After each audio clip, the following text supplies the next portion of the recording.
Hey, Chinwaggers, it's Stephen Asma, and today we're revisiting one of Chinwag's early gems.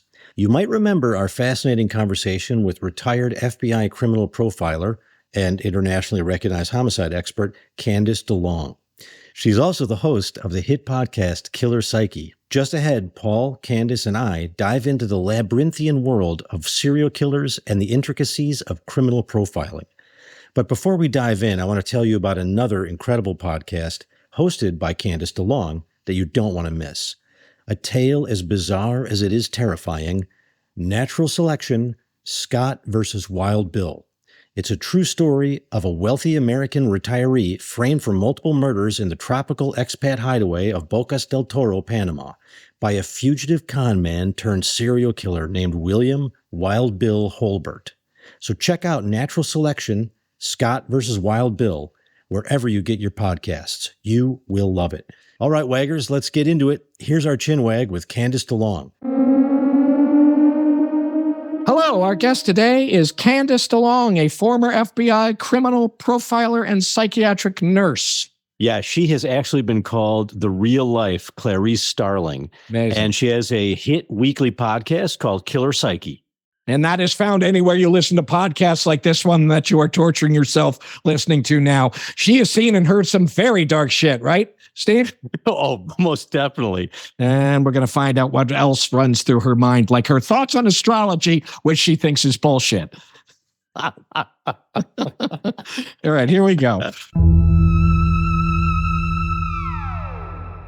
Paul and I are both fans of James Bond, and there's a great set, I think it's like To Russia with Love or something. They're describing the murderer, and it's like he gets a sexual satisfaction from actually murdering somebody. And a lot of the people in your podcast are like this too, like they're getting some kind of strange lust satisfaction from what from everyone else would be, purely an aggressive thing. Mm-hmm.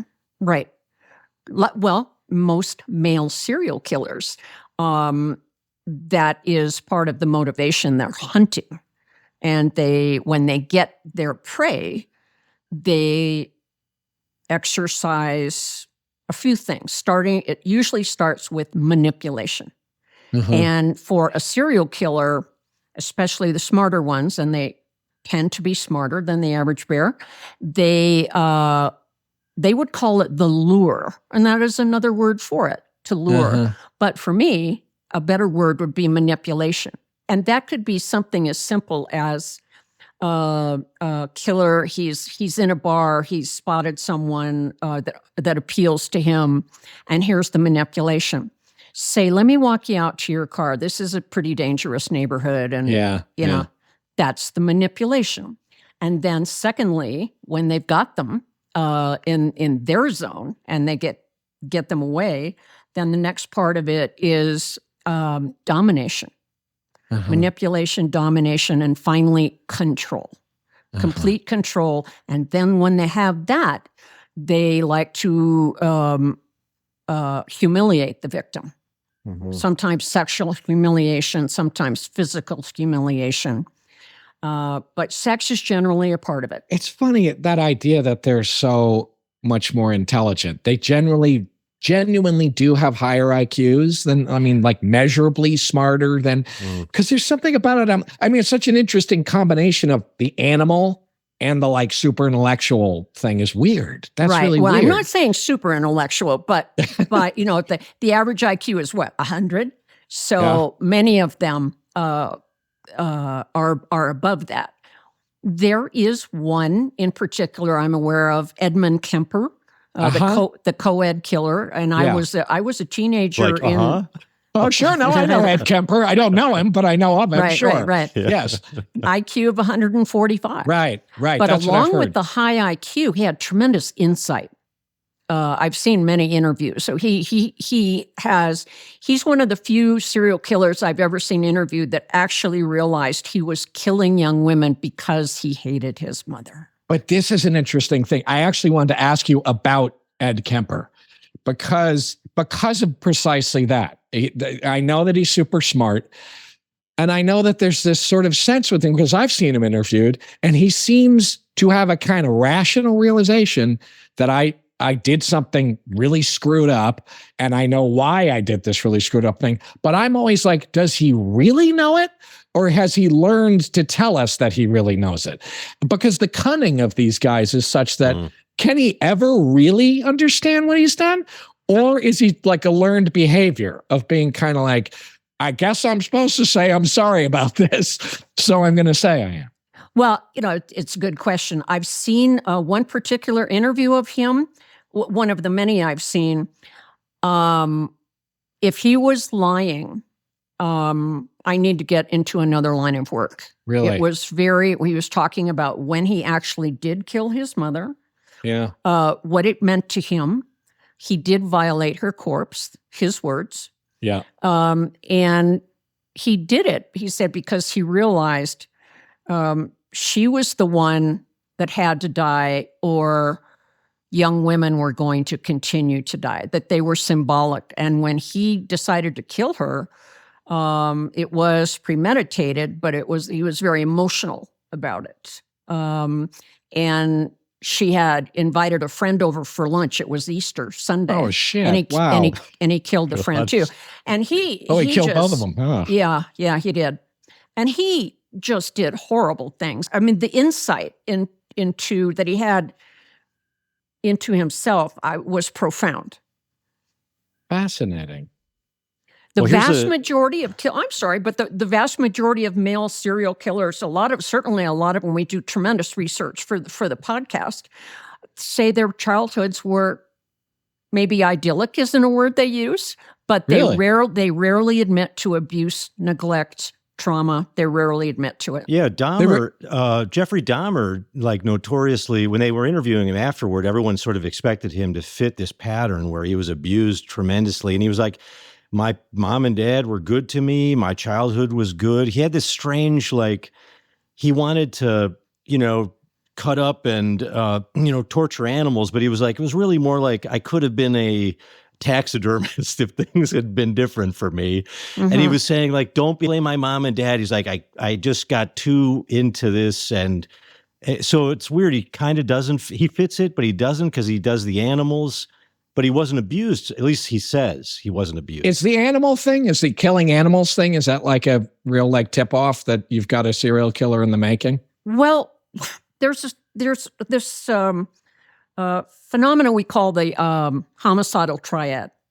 And it is 3 behaviors that are frequently seen that happened in a serial killer's childhood. That those 3 things, bedwetting, and I don't mean an accident. I mean chronic, prolonged. sometimes 3-4 times a night. Right. I thought at first you meant like bedwetting on purpose, but you mean like actual just chronic, right? Okay. In their sleep, Sure. And Gotcha. That's a sign of a disturbed child. Not if it happens once in a while, but we're talking about ongoing, and if it goes into adolescence. It's an anxiety It's like a sign of anxiety. Okay. Yes. Mm-hmm. Yes. And then the second one is fire setting. Oh. Fire setting. And I don't mean playing with matches. Yeah. I mean, they set fires to see what's going to happen, and it makes them feel powerful. And I've seen videos of kids with this problem. Sure. And their eyes become what we would say glazed over. They're mesmerized by the flame, mesmerized by it. That is and so this weird. can happen at 6-7 years old. And then the most significant behavior that is an excellent predictor of future bad acts is animal torture. So we've got, and I'm talking about in grade school and early adolescent years. So bedwetting, fire setting, animlet getting. Check. That's the homicidal triad. But the animal torture. In the case of... I'm just like, check. Let me see. The pyromania thing. I mean, I think like pyromania is a thing a lot of boys go through a kind of pyromaniac thing, right? I mean, I certainly was into blowing things up and setting things on fire. I was one time tackled by cops, I was in high school, and I was. Because you're clearly a bedwetting pyromaniac, Steve. Yeah, you're gonna love this. I went to buy they were going to show the creature features, the creature from the Black Lagoon or whatever, and they were selling 3D glasses at 7-Eleven. I bought the 3D glasses and was on my way home on my bike, and this cop comes out of nowhere. He tackles me. I'm like, what the hell? I was just buying 3D glasses. And he's like, no, people are firebombing cars in this area, and you fit the profile. Oh. But I was wondering, like, the other thing I was thinking about was the animal thing. There's this fascinating case, like in the 1590s, there's this guy, his name is Peter Stump, and these dead animals start appearing in the village. And they're like, then suddenly dead humans start to appear. And they're like, this guy, Peter Stump, he's a werewolf. This bastard. Yeah. And they put him on trial. They tortured him. And he said, yeah, okay. Of course, under torture, he didn't say anything. He said, I am a werewolf. The devil made me kill and eat these people. And I was thinking, like, maybe this was wrongly accused, but maybe he was a serial killer and they didn't know how to process that. I think we've always had serial killers, but I think like in the werewolf guy that no, back then it was like nobody could possibly do what this guy is doing except if the devil is making him do it. Right. Well, and I suppose it's like, hey, it's a good time to be a serial killer because, nobody, like you say, they don't have like, home confinement ankle bracelets and stuff, or there was just no law confining you. You spend a lot of time on this in your daily, this is your bread and butter. And I'm just thinking, like, how do you sleep at night? Like, what, this would just play on my mind. I'd be laying in bed thinking about, then they cut the tongue out and I'm just like, what the? When I was an FBI agent and I was actually working these cases and my son was young and and no cell phones. If I was working a case of a missing or known to be murdered child, I couldn't find a payphone fast enough to call home and, hi, how you doing? Are the doors locked? Yes, Mom. Okay, put the phone down and go check. Okay, Mom, there, go, and it wasn't just me. A lot of, the mail agents were doing this too. So it's, when you're working and it's not something you can just shake off. There's a, that comedian, Sacha Baron Cohen. Oh, yeah. He has a cousin named Simon Baron Cohen, I think he's at Cambridge or Oxford. Something and like he studies psychopaths, and he claims that there's like a distinction between having a kind of cognitive empathy, which a lot of these serial killers are really good at because they can figure out, for the manipulation, they can figure out what is this woman thinking? How can I take advantage of her or this guy? But then there's the affective or emotional empathy, which is different. So they're very low on the emotional empathy, but they're high on the cognitive empathy. It's interesting. Oh, so they're kind of cunning in terms of like reading human behavior and stuff like that without any kind of emotional filling in of like all the sort of, I didn't know there were two different things like that. That's fascinating. That's what he argues. That's what he says. Really interesting. You just described Dexter, by the way.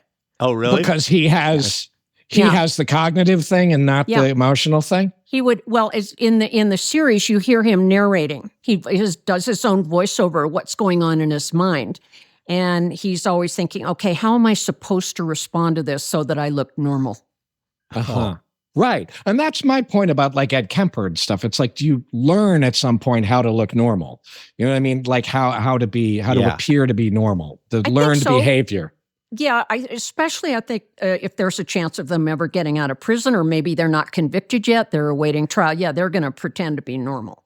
But in the case of Edmund Kemper, this particular interview that I saw of him would have been, I think, 1984. And by that time, he had been in prison and was serving life without parole. He'd been in prison at least 15 years, maybe more than that. And I've seen a lot of people lie and cry and confess. And it really did strike me as wild. Yeah. In fact, it was so moving. I think he had the realization. Yes. It was so moving for him. I thought at the time he was having the realization, the insight as to why he killed his mother as he was actually saying it. He was Wow. thinking about it, and then he Fascinating. put it all Wow. together, and it was almost an overwhelming emotion for him.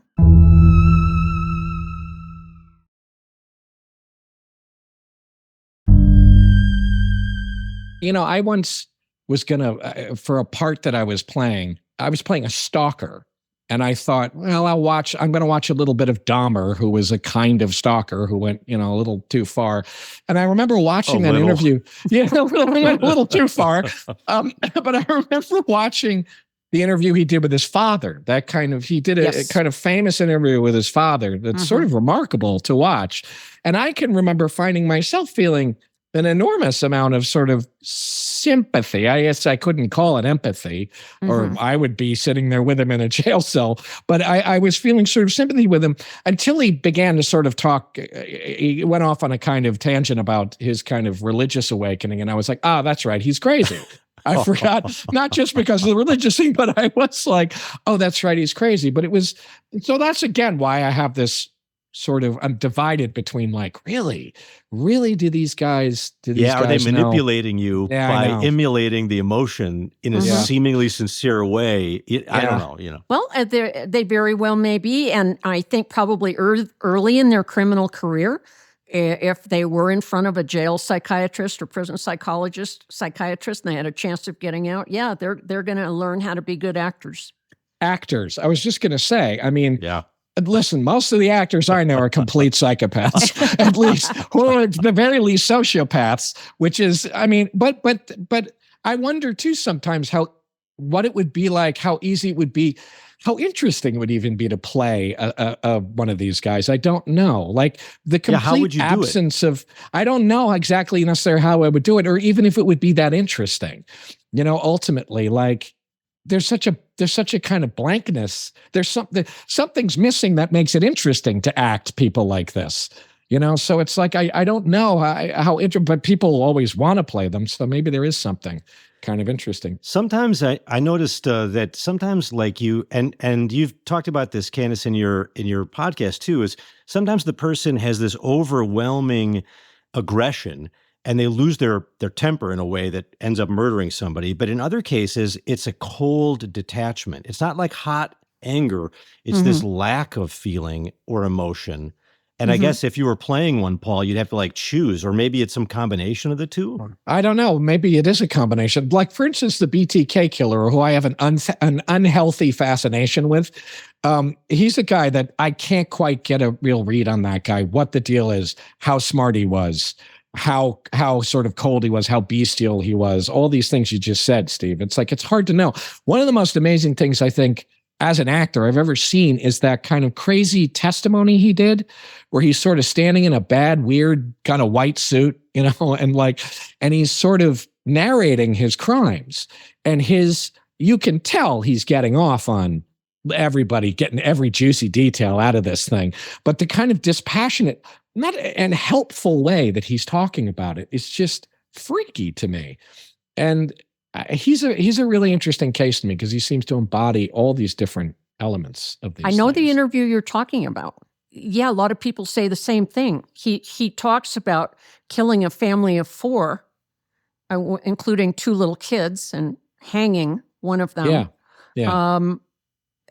Like any of us would talk about, now where's that grocery list that I made? Exactly. Jesus. Yeah. He kind of keeps backing up and going, no, actually, I think I might be mistaken. I think before that I was actually in the basement. I was not in the kitchen. And it's like, exactly. He's talking about, it's really freaky. Well, what if, let's say Paul is in bed tonight and he wakes up and one of these assholes is standing over him with an axe or whatever the implement is relevant. What can Paul say to this person that would save his life? Like, is there some way to negotiate with these assholes, or are they just like robots or something? You know what I mean? No, there have been cases. I'm aware of one case, and I'm sure the Behavioral Science Unit, now known as the Behavioral Assessment Unit, probably has more. But there was a 19-year-old serial killer in Maryland in the 70s, Monty Rissell. And Monty Rissel. Yeah. And he killed a number of women, rape murders, and he picked up or he kidnapped or got another young woman in his car. And he's driving into the woods and she starts crying. What are you crying about? She said, I know you're going to kill me and this is going to be horrible for my father. Because it was why. And she said, my brother just died. And now he's going to lose me. And I'm just feeling so sad what this is going to be like for him. And Monty Rissel, she did not know she had just saved her own life. His brother had just died a brother. I don't know if it was just died, but he lost a brother to an illness. And he said, he turned the car around. He went back to where he got her, opened the door and said, get out. It's your lucky night. Wow. Incredible. Now, and then he resumed killing, and I never forgot that. And for me, my interpretation of that was circling back to what would you do if you woke up and somebody's over your bed with an axe? Yeah. She saved her own life. She tapped into, unknowingly, but I think there's something we can learn from it. She tapped into, he had a soft spot. And maybe we all do, no matter how bad some of us are. Sure. But like I said, he momentarily felt bad about bringing any more pain into her father's life by killing her. And he knew what it was like to lose a sibling, to lose a child, and it worked. So I would say, and I've been asked this before. I'll just tell the guy that, I'm just going to disappoint my father if you kill me. Right. Well, start talking, number one. Start talking. And a lot of them, they'll say, shut up, or I'll, put a gag in your mouth or something. People are like, hey, I have kids, like this is sort of a common, this is what I would be thinking. But if the serial killer doesn't feel anything, right, of course, I would think that would, think that would get the guy more excited, some of them. Yeah, right. Which is interesting, but your point is interesting that maybe she actually touched some actual core of humanity. Yeah. My cynical take on that is that maybe there was also an even greater temporary feeling of power and being magnanimous in that moment and going, you know what? You're the one I'm going to let go. You're the one I'm going to feel good about myself tonight because I'm going to let you go. That in some way it's still self-serving with these guys. You know what I mean? That it's like, look at what a good guy I actually am. Well, you're absolutely right. And when he was being interviewed, that's what he told them. Right. I was playing God that night. I let her go. That's the narcissism thing? Yeah. Yeah, the power. Like I had the power to take her life and I chose not to. But in fact, so I don't, put a lot of weight on every word these people say. Yeah. But for me, it's analyzing the behavior. And what she did was, like I said, she tapped into something that made him feel, you know what, I'm just not going to kill her. And she's not the only person to be released by a serial killer and allowed to live. Yeah, but it's a crapshoot. It's totally a crapshoot. Yeah, I'm not going to. Yeah. I'm not going to take the chance. If you have any chance at all, once you're in a bad situation, you just got to start talking and get the guy to talk to you. Get him to talk to you. That's really a very interesting point because I have this kind of theory about monsters in general, which is that they represent somebody that you can't negotiate with. If it's like Putin, you can negotiate. If it's, somebody that's you really disagree with, but they're at least rational, you can find some common humanity and you can negotiate. But the monster is something or someone that you can't negotiate with. They're not going to basically meet you on the economic front or on the psychological front. It's just unstoppable, aggression or whatever. Mhm. So they're not pure monsters, maybe. Maybe some part of them is... This gives me some sense that maybe they're not pure monsters, right? That there's some kind of humanity that you can access. Right. Yeah. And, circling back to Edmund Kemper. Yeah. When he had the realization that more young co-eds, more young women were going to die unless his mother died. And that was it. And then he split. He left California, hitchhiked. He eventually, I think, stopped in Pueblo, Colorado, got to a payphone, called back to Santa Cruz, where he had killed his mother, and said, hey, they knew him, but they didn't know he was a killer. And he said, hey, this is Edmund. And they said, oh my gosh, the cops said, we've been trying to find you. We've got some bad news. Somebody killed your mother. And he goes, yeah, it was me. Oh, Jesus. And they didn't believe him because he was such an athlete. He would have beers with them. Such an affable guy. Affable guy. Yeah. And he gave himself up. So he said, I'm done. I've done the thing I needed to do now, and I'm done. Right. When he took off, he said he had plans to do more killing all across the country. But then he realized, you know what? I don't feel the need to kill anybody anymore. Wow. It's interesting to me, that idea that these guys will stop, because some of these guys do stop for periods of time, don't they? Didn't the Golden State Killer, he would stop for a long period of time, didn't he? And then he would start again. And the BTK guy too would stop for a little while. Yeah. And then he would start again. Yeah, he would. And some of them, by the way, the Golden State Killer, they just get old. And there's this thing, their knees give out. They can't climb fences anymore. Yeah. Wow. There's this, Robert Ressler called it psychopathic burnout. Meaning what? Meaning at a certain point, you just can't bear your own self being a nut job like this. Is that kind of what? Or they lose interest. They, look at how many things we are interested in our 20s and 30s, especially anything sex related, which is what primarily it is for the male serial killer. And then compare that to down the road when you're in your 70s and 80s. It's not so important, is it? They lose the ambition. The ambition goes. They've done it all. I've done it all. That's really strange. Wow. I've never known that. That's very bizarre. Oh, how fascinating. Okay, here's a weird sort of question for both of you, which is which is I noticed that there's several women in my family, and they are the most mild-mannered, civilized members of the family.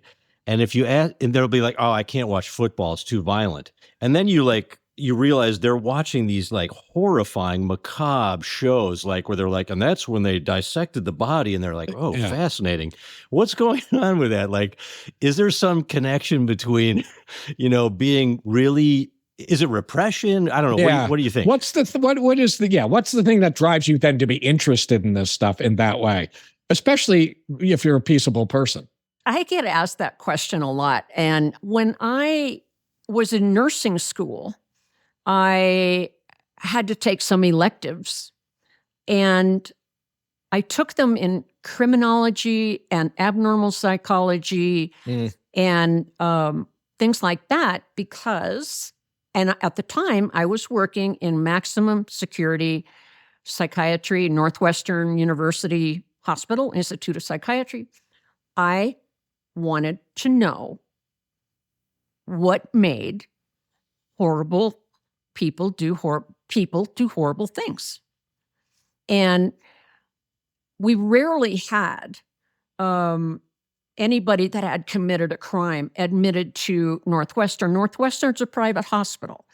Most people arrested for murder, if they needed psychiatric care, they were taken to Cook County General Hospital, which is Cermak Hospital, which is the part of the jail, Cook County Jail, that was for psychiatric cases. But once in a while, somebody would be admitted for 30 days of observation and treatment to the unit, at the psych unit I was working on, which was a locked unit, meaning maximum security. The staff could come and go. The patients could not. And I remember one of them was a teenage boy, and I mean middle adolescence, like 15, who had killed his mother. And it was just the two of them. And I was just gobsmacked that that a child would kill the one person on whom they are dependent for everything, for shelter, for love, for food. And I wanted to know what happened. And I didn't really understand child abuse and stuff, but I wanted to know what in the world happened there. I remember a lot of the nurses did not want to interact with him, and I did because I wanted to know what made him tick. A lot of people ask me, why do you do this? How do you do this? And then the women in your family, Steve, that don't want to watch football, but love watching Dateline and 48 Hours and all that. And so do I, by the way. Sure, me too. Right, I know. And it has to do with, I think, for me, it was the more I know about people that do things like this, the better I will be prepared to deal with it if it ever happens to me. If I'm ever confronted with this situation. That's interesting.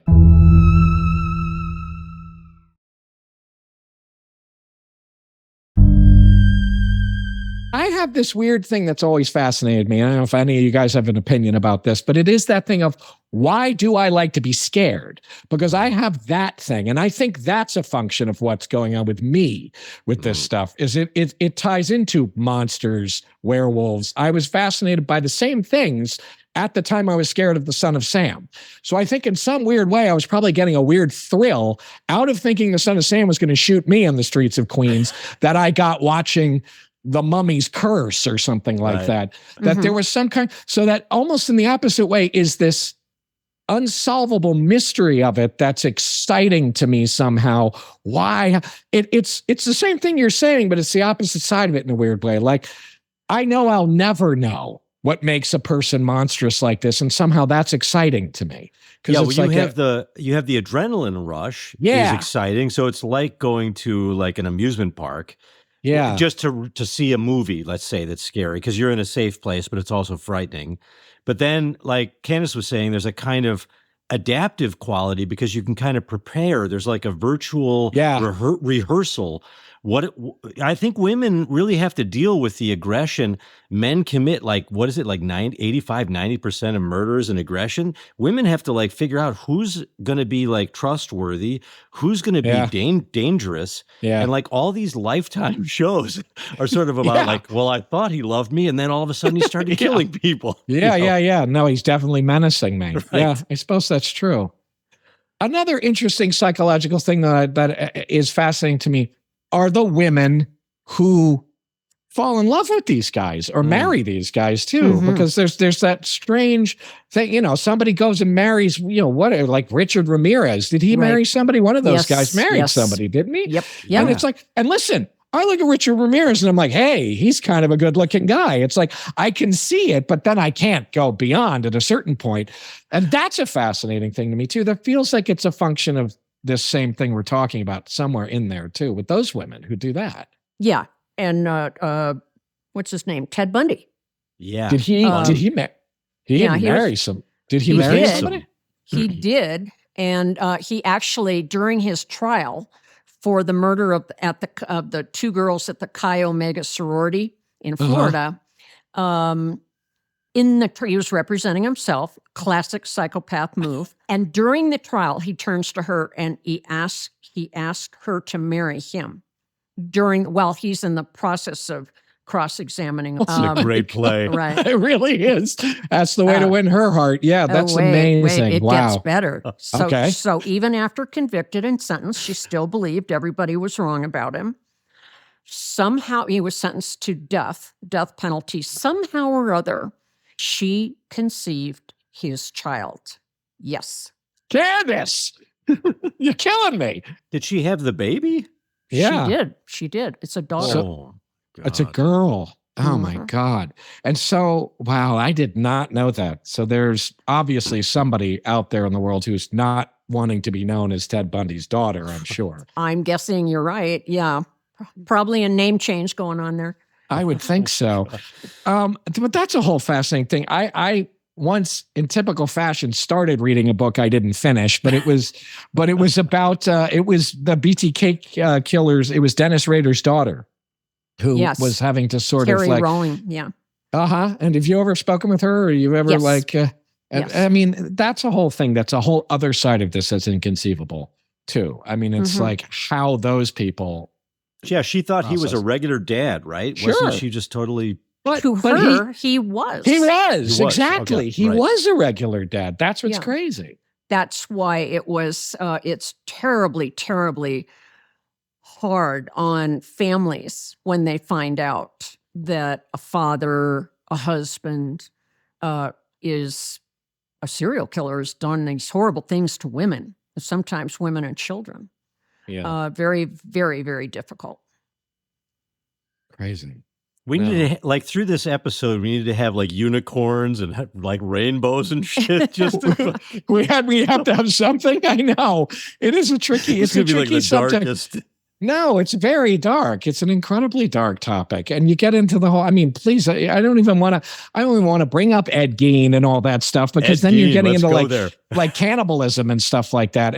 But it is fascinating. It's interesting because I was thinking about the whole like fire. It is so like atavistic. It's so going back into this kind of and primordial. Cannibalism and stuff like that. It really is like primordial like that. When I was like not even a teenager and then into my teens, my family had this little piece of 3 acres, and it was right near Plainfield, Illinois, which was where Ed Gein lived. And so we would go looking for where Ed Gein lived. Yeah. And so it was sort of part of our family's like, oh, we're bored, it's raining, let's go look for Ed Gein's home. Sure. Yeah, well, that's like a real genuine sort of, it's almost like folklore or something at that point. Yeah. Well, now Ed Gein, he talked about cannibalism and all the gruesome things he did. And for the listeners, last name spelled Gein, and he is the prototype for Norman Bates in Psycho. Yep. But Ed Gein was mentally ill, certifiably mentally ill. Yeah. Did he like keep his mother around and all that stuff? Was he the one who did all that stuff? And the myth is that he kept his mother around. That is not true. He did. He was a grave robber. He would dig up the fresh graves of women that had been laid to rest and bring their bodies home, or sometimes remove certain body parts there in the graveyard and take them home. And the psychological interpretation of that is that he was trying to recreate his mother. They were very, very close, and he was mentally ill. He was very close to her. She was domineering, dictatorial. But super religious, right? She was super very religious. Religious abuse, actually. Oh, but really? she was all he had. His father was brutal, alcoholic, beat him a lot, and his older brother, it is believed, died at Ed's hand. The older brother was trying to get Ed to leave Plainfield with him to get away from their mother. And then they went on a little hunting trip, and the brother ends up dead, and Ed's just, the gun went off. Oh, dear. Yeah. Oh, boy. But, it's like, oh, you're saying bad things about mom? How could you do that? Oh, and there's the plot of the movie Psycho. It was all about mom.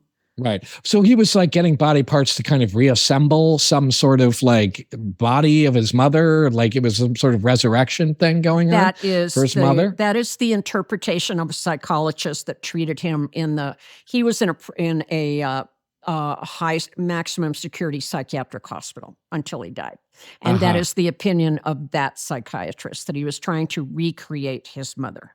Is there any curing a guy like that? There isn't. There's no like, we're going to do something to Ed and we can send it back out into society. I mean, there's just no Ed like straight now. Orange.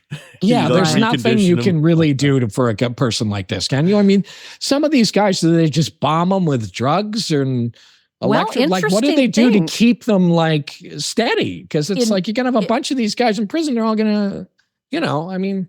In his case, apparently, he never I think he lived in in prison, in the psychiatric hospital for decades, never caused anyone a moment's concern.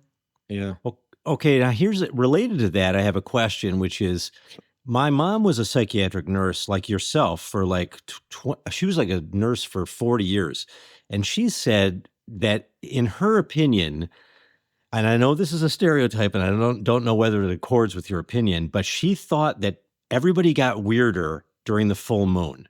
And I don't know whether that was just her like opinion. No, it's or not whether... just her. She's right. Okay. I could, when I was working as a psych nurse, mostly I worked the day shift, but periodically I'd work 3 to 11. And there was a couple of months where I actually worked 11 to 7 a.m. Mm-hmm. Dreadful. Ugh. But I could tell without looking up in the sky if it was a full moon or not. Oh, yeah. Because people got really nutty. Yeah. More just kind of like overstimulated. More aggressive. Yes. More like, yes. Yeah. Interesting. Wow. Wonder what I've that never is. really, I know, I wonder, well, it's tidal pull something. Is it just like, I don't know, it's like getting your blood to rush faster? It's pulling the... Well, you know, the word lunatic comes from Luna. Luna means moon. So this is something that has been observed for centuries. Yeah. Well, clearly, that's with the whole...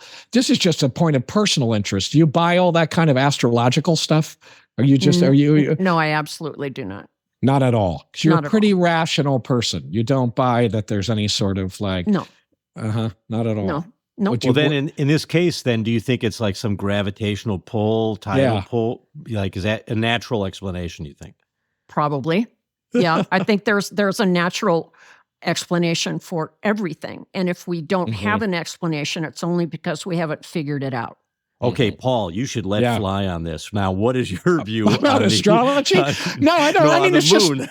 Oh, on the moon. Yeah. Well, no, I mean, I think that it's like... I mean, I think there probably is some kind of like rational, natural explanation. But I mean, all of those things, I will completely go into all that kind of archetypal things, these ideas of the moon being sort of shadow side of things and stuff like that. I buy all that kind of stuff. The thing about horoscopes and fortune tellers and psychics, here's the odds. They have a 50% chance of being right and a 50% chance of being wrong.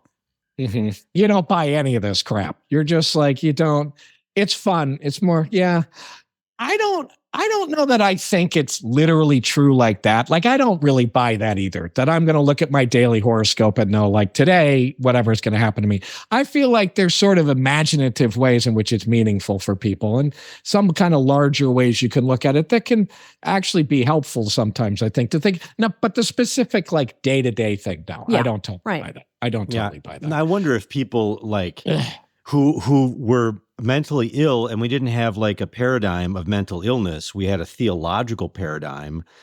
They're like, you know, the moon is going to be full, and then they feel like they're going to be possessed. You know, you think about the werewolf folklore and that kind of thing.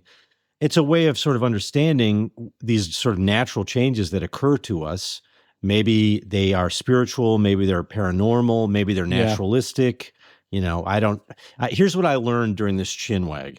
I learned that if someone is standing over me with like a chainsaw or an axe, that I should talk and keep talking. That's what I learned during this Chinwag. Right. My chronic bedwetting is not a good sign. That's what I learned.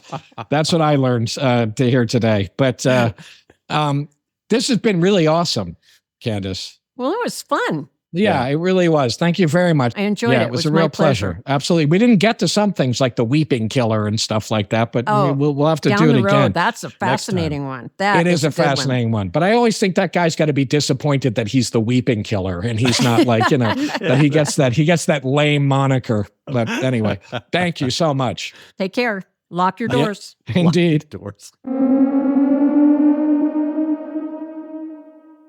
Thanks for joining us on Chinwag. And of course, if you like what we're doing, and even if you don't, especially if you don't, you know, I like a little lively debate. I like to get into it with you people. How about you write to us? Because we'd love to hear from you. Yeah, the Giamatti, the pugilist. Look, send your questions or comments to questions at chinwagpod.fm, or if you have a topic you want us to cover and it's strange enough, then maybe we'll talk about it here on this very podcast.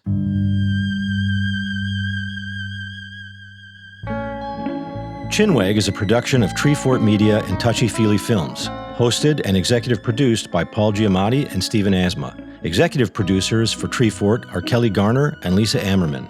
Dan Carey is executive producer for Touchy Feely. Our series producer is Rachel Whitley Bernstein. Original theme music by Luke Top, with additional music by Via Mardot. Oscar Guido is our executive in charge of production. Tom Monahan is head of audio for Treefort. Audio production supervision by Jared Brom and Matt Dyson. Editing and mixing by Jeff Neal. Animation created by Alex Sokol. Research assistance by Aidan Brooks. Lastly, for more information, go to chinwagpod.fm and find us on Instagram or TikTok at chinwagpod or on Twitter at chinwag_pod.